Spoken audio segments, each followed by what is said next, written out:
বাংলা বলছি চ্যানেলটি সাবস্ক্রাইব করুন এবং সমস্ত অনুষ্ঠানের আপডেট পেতে বেল আইকনটি অন করুন।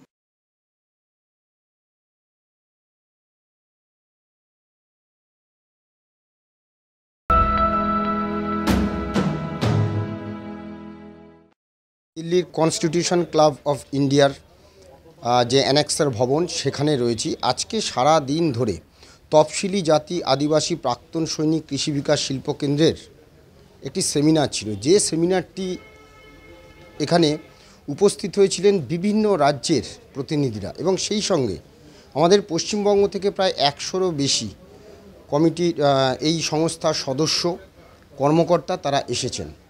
কেন দিল্লিতে এরকম একটা বড় সেমিনার এবং বিশেষ করে ন্যাচারাল ফার্মিং নিয়ে এই সেমিনার এখানে অনুষ্ঠিত হলো, কি উদ্দেশ্য? আজকে আমরা এই সব নিয়েই কথা বলবো। এই সংস্থার যিনি সম্পাদক সৌমেন কোলে, সৌমেনদা আপনাকে স্বাগত আমাদের চ্যানেলে। আজকে সারাদিন ধরে সৌমেনদা রয়েছি আপনার সাথে, এতজন আপনার সহকর্মী রয়েছে, যোদ্ধা এরা আপনার।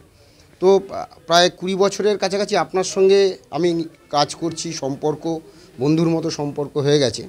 তো এই সংস্থার কিছুটাও আমি দেখেছি জায়গা থেকে।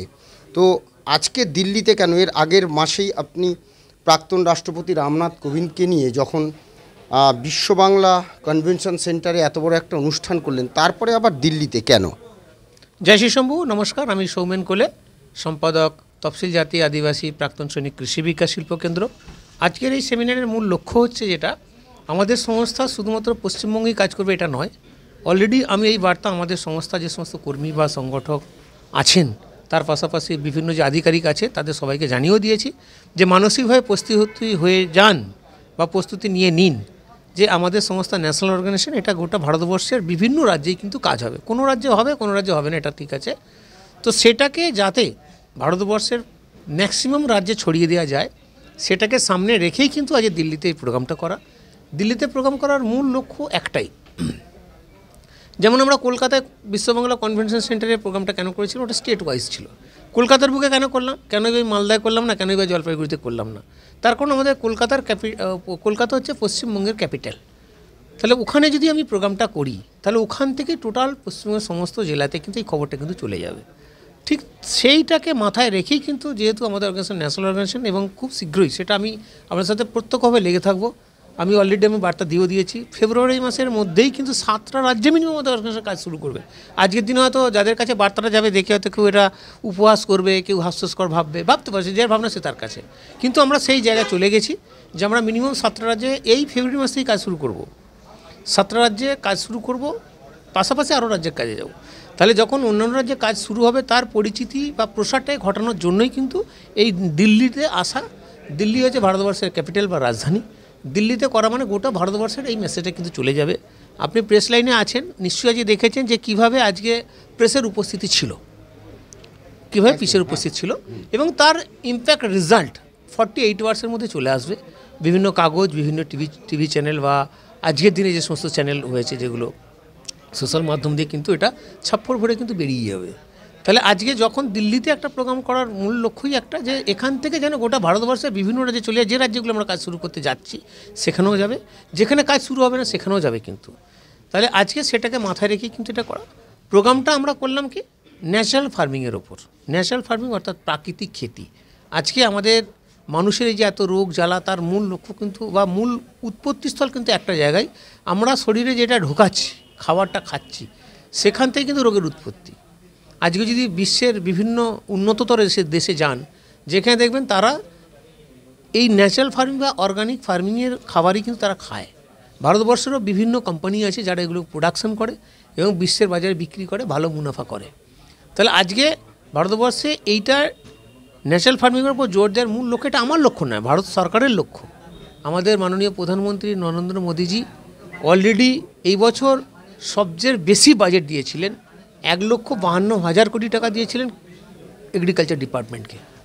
তারপরেও কিন্তু উনি ক্ষান্ত হননি। রিসেন্ট এখনও 2 মাস হয়নি, তারপরেও কিন্তু উনি একটা 2,484 কোটি টাকা, অর্থাৎ প্রায় 2,500 কোটি টাকা আর একটা অ্যালাটমেন্ট করলো শুধুমাত্র ন্যাচারাল ফার্মিংয়ের জন্য। তাহলে আমাদের এখানে লক্ষ্য একটাই, ভারত সরকারের যোজনা বা যে কোনো রাজ্য সরকারের যোজনা, সেটা মানুষের কাছ পর্যন্ত পৌঁছানো এটা একটা মাধ্যম দরকার আছে, যে কোনো মাধ্যম ছাড়া কখনো লোককে পৌঁছানো যায় না। যেমন আপনারা দিল্লি থেকে এসেছেন, আমিও দিল্লি থেকে এসেছি, একশো প্রায় 7 জন আমাদের কলকাতা থেকে দিল্লিতে এসছে, পশ্চিমবঙ্গ সমস্ত জেলা থেকে। তাহলে তারা বিভিন্ন ট্রেনে এসছে, তাহলে আসার মাধ্যম চাই। আবার যাদের ট্রেনে টিকিট করতে পারেনি তারা অনেক কষ্ট করেও ধার দেনা করে হলো কিন্তু ফ্লাইটে এসছে এই প্রোগ্রামটাকে অ্যাটেন্ড করার জন্য। তারা জানে, তারা বোঝে গুরুত্বটা কোথায়, তারা বিভিন্ন আধিকারিক পোস্টে আছে, তারা সেই জন্য সেটা করতে বাধ্য হয়েছে। তাহলে আজকে ঠিক তেমনিভাবে একটা জায়গা থেকে একটা জায়গায় গন্তব্যস্থলে পৌঁছাতে গেলে কোনো না কোনো ওয়ে চাই, টোটো, অটো, ট্রেন, বাস, যে কোনো মাধ্যম থাকবেই। তেমনিভাবে আজকে এই যে সরকারের যোজনা আর মানুষের কাছ পর্যন্ত পৌঁছানো, ন্যাচারাল ফার্মিং হচ্ছে ফার্মার্সদের জন্য। সরকারের বিভিন্ন যোজনা বিভিন্ন ক্যাটাগরিক্যালি আছে, কোম্পানির জন্য আছে, সংস্থার জন্য আছে, কৃষকদের জন্য আছে। তাহলে আজকে কৃষকদের এগিয়ে নিয়ে জন্য সরকারের যোজনাতে এফপি হয়েছে, ফার্মার প্রডিউসার অর্গানাইজেশন হয়েছে, এফপিসি করেছে। ঠিক তেমনিভাবে আজকে কেন করছে সরকার এগুলোকে, স্টার্ট আপ কোম্পানি কেন বানাচ্ছে, তার কোম্পানির মাধ্যম দিয়েও যাতে সরকারের বিভিন্ন যোজনাকে বিভিন্ন সিস্টেমের মধ্যে আনা যায় সেটাকে লক্ষ্য রেখে কিন্তু করেছে। এই জায়গাটা থেকে আমার একটা প্রশ্ন যে আপনি দিল্লিতে করলেন, কলকাতায় করলেন, দিল্লিতে এত বড় সেমিনার করলেন, তাহলে আপনার সংস্থা সরকারের কাছে কি পাচ্ছে বা কিভাবে সরকারের সঙ্গে আপনারা টাই আপ করছেন? দেখুন, সরকারের সাথে অলরেডি টাই আপ আমাদের আছে, সেটা আরও পরে আমরা একটা খোলসা করে দেবো আপনাদের কাছে। কিছু টেকনিক্যাল পার্ট আছে যেটা আমি এখন মিডিয়ার সামনে খুলতে চাইছি না। আমাদের কর্মীরা যারা আছে বা যারা আমাদের আধিকারিক আছে তাদের কাছে আমি সেটা খুলেছি, মিডিয়ার কাছে এটা আমি পরে করবো। তার কারণ আরও কিছু টেকনিক্যাল দিক আছে যেটা এক্ষুনি করলে অসুবিধা আছে। তার কারণ আপনারা নিশ্চয়ই জানেন পশ্চিমবঙ্গ আর দিল্লির মধ্যে অনেক তফাৎ আছে, সেটা আপনারা জানেন। আজকে এখানে উপস্থিতিরাও আপনারা দেখেছেন বিভিন্ন লেভেল থেকে সমাজের, এবং আপনারা দেখেছেন প্রায় 13টা রাজ্য থেকে প্রতিনিধি কিন্তু আজকে এখানে উপস্থিত হয়েছিলেন বিভিন্ন সেক্টর থেকে। শুধু কিষাণরা এসেছেন তা নয়, এগ্রিকালচারের উপর প্রোগ্রাম হয়েছে বলে শুধু এগ্রিকালচারের ব্যক্তিত্বরা এসেছেন তা না, বিভিন্ন সেক্টর থেকে, আইএস থেকে শুরু করে আইএফএস থেকে শুরু করে আইপিএস থেকে সবাই এসছে কিন্তু। তাহলে আজকে আমরা লক্ষ্য রাখছি কি, একটা সমাজ বা একটা দেশ বা একটা রাজ্যকে এগিয়ে নিতে গেলে সমগ্র শ্রেণীর মানুষের মধ্যে কিন্তু সেই জাগ্রতটা থাকতে হবে, তবেই কিন্তু আমরা এগিয়ে নিয়ে যেতে পারবো। শুধু কৃষকদের নিয়ে এগোনো যাবে না, শুধু ব্যবসাদারদের নিয়ে এগোনো যাবে না, শুধু বিজনেসম্যানদের নিয়ে এগোনো যাবে, সকলকে নিয়ে কিন্তু একটা দেশ বা একটা রাজ্য বা একটা জেলা। তাই আমরা এটাকে রেখেছি তার একটাই লক্ষ্য, যে ন্যাচারাল ফার্মিং বা প্রাকৃতিক খেতির দিকে জোর দিতেই হবে, তবেই কিন্তু আজকে যে আমাদের প্রত্যেকের বাড়িতে বাড়িতে রোগ, ক্যান্সার সরাসরি হয়ে গেছে, তাছাড়া পেটের প্রবলেম ম্যাক্সিমাম মানুষের আছে, তাছাড়া শারীরিক বিভিন্ন প্রবলেম যে তৈরি, তার মূল একটাই কারণ যে আমাদের যে জমি, পশ্চিম তথা ভারতবর্ষের বিভিন্ন জমিতে ফসল চাষ করার জন্য যতটা সার লাগা দরকার তার থেকে কিন্তু বেশি দেওয়া হয়। আমি একজন কিষাণ পরিবারের ছেলে, আমি নিজে জানি, এটা খুব ভালো করে জানি আমি। তাহলে সেখানে পেস্টিসাইডও দিচ্ছে, সেরকমভাবে বিভিন্ন কোম্পানি গজিয়ে উঠছে, তারা পোকা মারার জন্য হাই ডোজ দিয়ে দিচ্ছে। তাহলে সেখানে হয়তো ফসলটা ভালো হচ্ছে, কিন্তু সেই ফসলটা খেলে যে আমাদের কি ক্ষতি হবে সেটা কিন্তু দেখা যাচ্ছে না। সেটা থেকে বাঁচতে গেলে একটাই জায়গা আছে, ন্যাচারাল ফার্মিং। এই ন্যাচারাল ফার্মিং ভারতবর্ষের মধ্যে একটা বড় জায়গা আছে, কুরুক্ষেত্র, হরিয়ানার, সেখানে ন্যাচারাল ফার্মিং আছে। আচার্য দেবব্রতজি, যিনি গুজরাটের গভর্নর, ওখানে আমি 3 বার ভিজিট করেছি, দেখেছি যে এই ন্যাচারাল ফার্মিং হয়তো প্রাথমিক দিকটা মানুষের ধ্যান ধারণা উল্টো আছে, এটা যদি অ্যাওয়ারনেস ঠিক মতো করা, এটাই কিন্তু আগামী দিনে স্ট্যান্ড করবে। একদম অর্গানিক ফার্মিংয়ে তবু কিছুটা হলেও খরচা আছে, ন্যাচারাল ফার্মিংয়ে জিরো খরচ, কোনো খরচই নেই, অথচ প্রোডাকশনের দিক থেকেও কিন্তু সেই প্রোডাকশন থাকবে এবং তার গুণগত মানুষ এরকম থাকবে, পোকাও ধরবে না। যেমন এই যে সঞ্জীব বৎস, যিনি আজ বক্তব্য রাখছিলেন, তো ওনার যে জমি, সেখানে আমি নিজেও ভিজিট করেছি, আমি দেখেছি। আমি চাষি পরিবারের ছেলে বা কিষাণ পরিবারের ছেলে, এই জন্য বারবার রিপিট করছি, এইটা আমার 100% নলেজ আছে। কেঁচো জমিতে আমাদের এখানে অনেকেই আছে, আমাদের পশ্চিমবঙ্গ থেকে এসছে, কেঁচো আমাদের জমিতে লাস্ট কবে দেখেছি এটা বলতে পারবে না। তো সঞ্জীবজির জমিতে আমি দেখেছি হাত দিয়ে পুরো বিছিয়ে আছে, মাটির মতো কেঁচো ঢুকে আছে। তাহলে আজকে সেখানে অর্গানিক ফুল পেয়ে যাচ্ছে। এবং আমি দেখেছি ওনার জমিতে 4টে জমি আমি ভিজিট করেছিলাম, একটা ছিল আখের জমি, তার আশপাশের জমিগুলো আমি দেখেছি, তাদের আখের যে কন্ডিশন বা পাতাতে পোকায় ভর্তি হয়েছে, কিন্তু ওনার জমিতে একটাও নেই। অন্য জমিতে বাত নেই, কিন্তু এর জমিতে বাত আছে। এটা অনেকের নলেজ থাকা দরকার। অর্গানিক বা ন্যাচারাল ফার্মিং সিস্টেম বা প্রাকৃতিক খেতিতে গেলে প্লাস পয়েন্ট হচ্ছে জমির উর্বরতা শক্তি যেমন ধরে রাখে, জমির জল ধারণ ক্ষমতা বেশি থাকে, কিন্তু জমির জল ধারণ ক্ষমতাটা বেশি থাকবে। তার আমরা ন্যাচারাল ফার্মিং এসেছি তার একটাই কারণ, যাতে মানুষের রোগ ডেরি কম হয়। রোগ ডেরির জন্য কিন্তু মানুষের ম্যাক্সিমাম পয়সা কিন্তু বেরিয়ে যায়, এটা কিন্তু আমরা হয়তো সেটা সেইভাবে লক্ষ্য করি না। তো সেটাকে বাঁচানোর জন্যই কিন্তু এটা, আর আমরা এটাকে এলাম তার মূল একটাই কারণ, সরকারের যোজনা। তো তাহলে আমরা যখন সরকারকে নিয়ে সরকার সঙ্গে কাজ করবো, সরকার যোজনা হিসেবে কাজ করবো, সেটাকে সামনে রেখেই কিন্তু আজকের এই প্রোগ্রামটা। জয় শ্রী শম্ভু, নমস্কার। হ্যাঁ, এই জায়গাটা থেকে সৌমেনদার সঙ্গে যারা সৈনিক রয়েছেন কিছুক্ষণ আগে বলছিলেন যে অনেকে ধার দেনা করেও এসেছে ফ্লাইটে।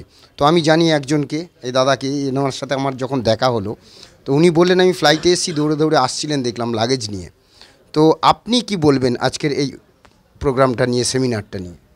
প্রোগ্রামটা যে খুব ভালো হয়েছে এবং এসে নিজেকে সাকসেস মনে হচ্ছে, কারণ না আসলে মিস করতাম। যেহেতু ট্রেন করা হয়েছিল, টিকিট ক্যান্সেল হয়েছে, মানে টিকিট কনফার্ম হয়নি, যার ফলে লাস্টে মানে তাড়াহুড়ো করে ফ্লাইটে করা হয়েছে, তো করে আসছে। কিন্তু না আসলে অনেক কিছু মিস করতাম। আজকে এসে নিজেকে খুব গর্ববোধ মনে হচ্ছে। তো যাই হোক, যেটা নিয়ে আশা নিয়ে এসেছিলাম তার থেকে অনেক বেটার কিছু পেয়েছি, এটুকুই বলবো। একদম। যেটা বলছিলাম যে এই যে সেমিনার আজকে অনুষ্ঠিত হলো, এখানে ভারতবর্ষের বিভিন্ন আমলা থেকে শুরু করে প্রশাসনিক স্তরের যে সমস্ত লোকজনকে সত্যি এখানে দেখেছি, তাতে এই সংস্থার, আমি আজ থেকে যদি 15 বছর আগেই বলি, যা দেখেছিলাম, আর এই সংস্থা আজকে যেভাবে এই দিল্লির বুকে এই সেমিনারটা করে দেখিয়ে দিল, একজন বঙ্গ সন্তান হিসেবে সত্যি আমরা গর্বিত। আমরা চাই যে এই সংস্থার আরও উত্তরোত্তর শ্রীবৃদ্ধি হোক। ধন্যবাদ।